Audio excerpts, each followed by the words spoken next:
sharp blow. Sussexes hang their heads in shame as warned against using royal titles for publicity. Royal expert Duncan Larkham questioned why Meghan Markle and Prince Harry continue to use their royal titles during their public engagements when they are no longer working royals. He warned against the wrong message it could give, especially to those who have been critical of their decisions ever since they stepped back as senior royals. He called it dangerous since people would start asking about their motives, and this could negatively affect the reputation of the British royals. The fact she and Harry are still using their titles is dangerous because people will start to ask, they are royals, but what are they doing all this for? For good, or for their own gain? Larkham told Closer magazine. He particularly referred to Meghan Markle's recent sit-down interview with Ellen DeGeneres last week. He noted that the former Suits actress does not know how to differentiate between being a royal and being an actress. Where it all went wrong for Meghan was that she couldn't understand the difference between a celebrity and a royal. A celebrity peddles their own image, their reputation, and their brand and gets paid for it, Larkham explained. He said that a royal, on the other hand, cannot get paid for their appearances because the public wouldn't have it. He explained that the job of the royals is to serve the people of the country and raise awareness about causes without any personal gain whatsoever. He added, "We wouldn't have a royal family if the royals did everything for their own fame and fortune."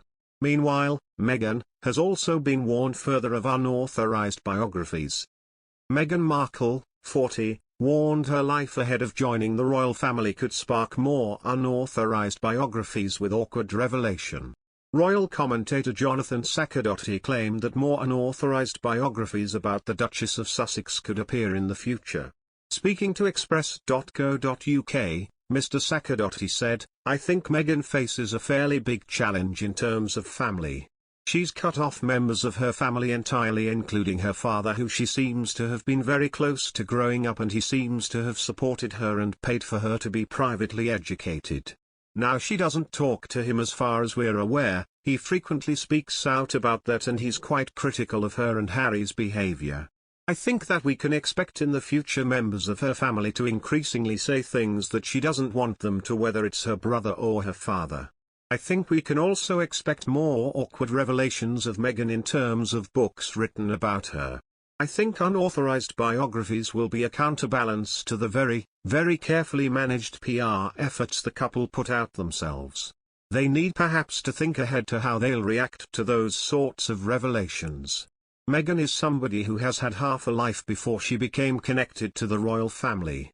She had a previous marriage, family disputes, a career in acting and modeling. All of which could yield stories that are interesting to tabloids, the public, and could be embarrassing for her in the new life she is now living as a duchess. Additionally, for Meghan Markle's image is everything, and Ellen show was damage control. Meghan Markle's recent interview with American TV chat show host Ellen DeGeneres has been branded an attempt to redeem herself by a royal expert. Sussex on The Ellen Show was damage control following Meghan. Meghan's Ellen appearance is her attempt to redeem herself after her court blunder, where she misremembered facts. The Duchess of Sussex was forced to apologize to the court over forgetting emails during litigation in a case against Associated Newspapers Limited, ANL, who publishes the UK's The Mail on Sunday newspaper. Meghan forgot emails she had exchanged with an aide who was briefing authors regarding an unauthorized biography about her and Prince Harry. Speaking to Closer, Duncan said, "Having to apologize for misremembering facts in court is a blow to Meghan. She's caused chaos for herself and has now somewhat lost control of the narrative, and Harry and Meghan like to have their voices heard and share their so-called truths. Meghan's image and reputation are absolutely everything to her, so if either of those are negatively affected, she's got to do something to rectify things." The Ellen interview was, in my view, a form of damage control.